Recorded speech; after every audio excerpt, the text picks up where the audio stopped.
Wealth, power और influence. Trong मिलैन के पास सब कुछ था। लग्जरी रियल एस्टेट से लेके बड़े बड़े बैंक्स तक उसका कंट्रोल हर जगह था। हर डिसीजन जो वो लेती थी उसका असर पूरे वियतनाम की इकोनॉमी पर पड़ता था। एक फ़ोन कॉल से वो किसी कंपनी को बचा सकती थी और अगर चाहती तो उसी कंपनी को ख़त्म भी कर सकती थी।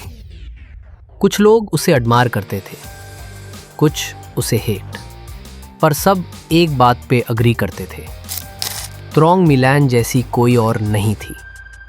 और ये है उसकी कहानी। त्रोंग का जन्म 13 अक्टूबर 1956 को वियतनाम के हो ची मिन सिटी में हुआ था।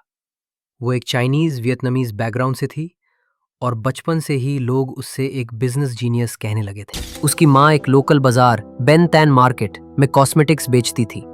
वहीं त्रोंग भी उसके साथ दुकान चलाने लगी।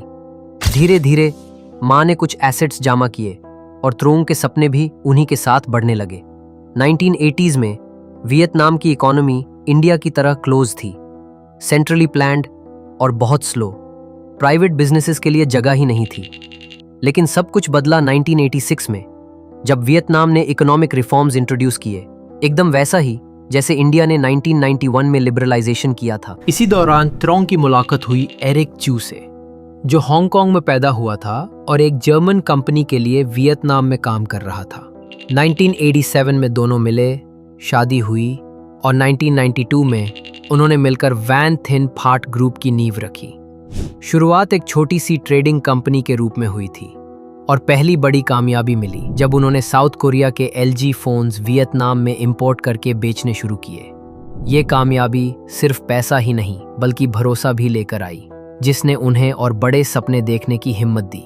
दोनों ने रेस्टोरेंट्स, होटल्स और लग्जरी रियल एस्टेट प्रोजेक्ट्स में इन्वेस्टमेंट करना शुरू किया। और फिर आया 2000 का दौर, जब वियतनाम में प्रॉपर्टी मार्केट तेजी से ऊपर जा रहा था।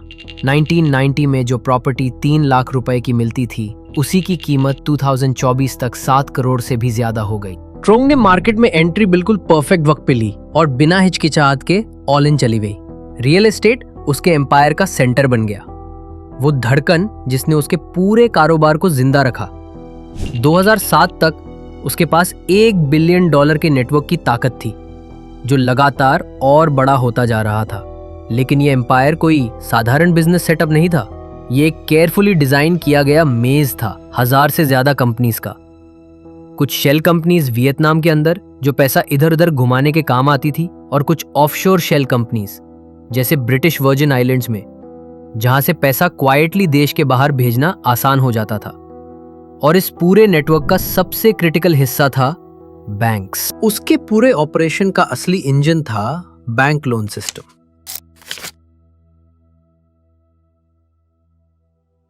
वियतनाम के रूल्स के मुताबिक कोई भी व्यक्ति किसी बैंक का 5% से ज्यादा शेयर होल्ड नहीं कर सकता, ताकि पावर कभी भी एक हाथ में न जाए।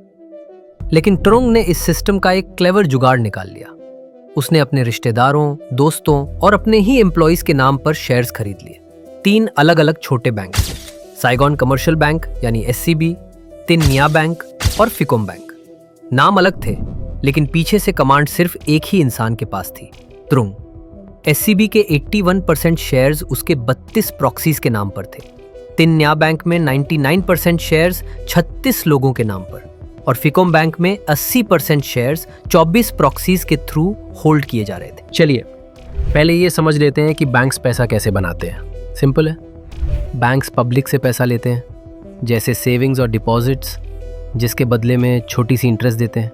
फिर वही पैसा वो दूसरे क्लाइंट्स को लोन के रूप में देते हैं, ज़्यादा इंटरेस्ट रेट पे। जो बीच का डिफरेंस होता है वही होता है बैंक का प्रॉफिट। लेकिन अगर कोई बैंक सिर्फ रिस्की क्लाइंट्स को लोन्स देने लगे और वो क्लाइंट्स पैसा वापस ना करें, तो पूरा सिस्टम गिर सकता है। और इसी वजह से 2011 तक ये तीनों बैंक्स नुकसान में जा रहे थे। लोन्स वापस नहीं आ रहे थे और पब्लिक का ट्रस्ट भी लगातार गिरता जा रहा था।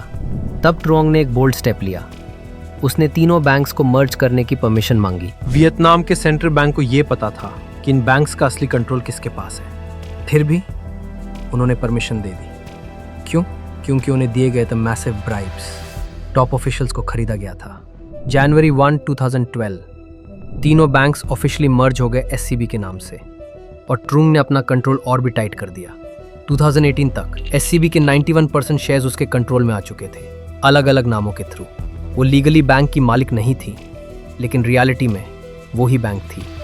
और एससीबी अब सिर्फ एक बैंक नहीं था, वो उसका पर्सनल एटीएम बन चुका था।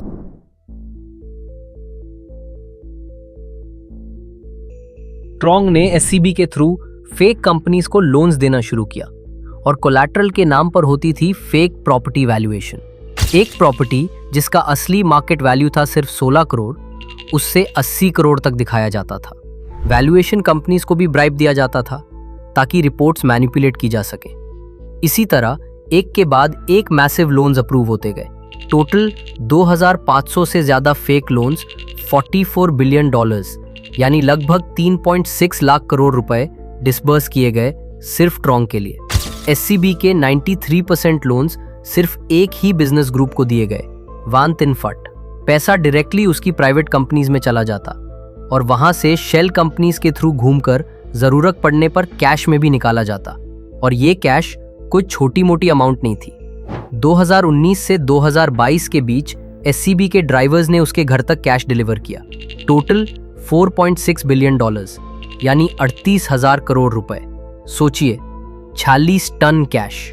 और जब पैसा वियतनाम के बाहर भेजना होता तो ऑफशोर शेल कंपनीज के नाम पर फेक कॉन्ट्रैक्ट्स बनाए जाते, कैपिटल कंट्रीब्यूशन या इक्विटी इन्वेस्टमेंट के डॉक्यूमेंट्स दिखाए जाते, लेकिन असल में पैसा क्वाइटली स्मगल किया जा रहा था। 2012 से 2022 के बीच $1.5 बिलियन वियतनाम के बाहर निकाल दिया गया बिना किसी शोर के। और जब एससीबी का इंटरनल पैसा खत्म होने लगा, ट्रूंग ने पब्लिक के ट्रस्ट को लूटने का प्लान बनाया, फेक कॉर्पोरेट बॉन्ड स्कैम। उसने अपने ग्रुप की कंपनीज के नाम पर फेक इन्वेस्टमेंट बॉन्ड्स इशू किए, बिना किसी एसेट के, बिना किसी रेवेन्यू के। ये बॉन्ड्स मार्केट में ओपनली बेच दिए गए। 35,000 लोगों ने इन्वेस्ट किया और जब रीपेमेंट का वक्त आया तो बॉन्ड्स डिफॉल्ट कर गए। लोगों की सेविंग्स जमीन में मिल चुकी थी। पब्लिक का भरोसा उसने कैश में बेच दिया था। फेक बॉन्ड्स के थ्रू पैसा तो मिल गया था, लेकिन इतना बड़ा स्कैम ज्यादा दिन तक छुप नहीं सकता था। बैंक के रिकॉर्ड्स बिगड़ने लगे थे, ऑडिट रिपोर्ट्स मिसमैच कर रही थी और एससीबी के अंदर पैनिक का माहौल बन गया था। फिर 2016 में वियतनाम की सरकार ने लॉन्च किया blazing furnace anti corruption campaign और ट्रोंग के स्कैम की फाइल्स उस रडार पे आ गई। इस कैंपेन का मिशन था देश के हर कोने से भ्रष्टाचार मिटाना और ट्रोंग जैसे लोगों को अकाउंटेबिलिटी के कटघरे में लाना। अक्टूबर 8, 2022 ट्रोंग को अरेस्ट कर लिया गया।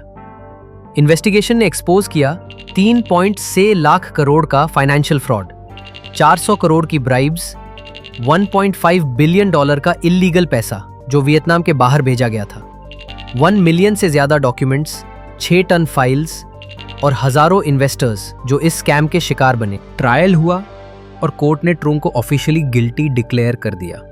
उसका हस्बैंड एरिक चू ने हांगकांग में 8,000 करोड़ के एसेट्स बेचकर लॉस कवर करने की कोशिश की, लेकिन वो काफी नहीं था।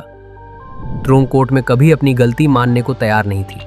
वो बार बार कहती रही, मुझे गलत समझा गया। लेकिन जो लोग 30-30 साल की अपनी जिंदगी की सेविंग्स खो चुके थे, उनका सच और उनका गुस्सा कोर्टरूम में गूंज रहा था। और फिर कोर्ट ने जजमेंट सुनाया, डेथ पेनल्टी। वो एम्पायर जो कभी वियतनाम की फाइनेंशियल स्काईलाइन को डिफाइन करती थी, अब सिर्फ एक कॉशनरी टेल बन चुकी थी। वो सिस्टम नहीं चला रही थी, वो सिस्टम को चूस रही थी। और आखिर में जिस लूट से उसने अपनी दुनिया बनाई थी, उसी लूट ने उसका दी एंड लिख दिया।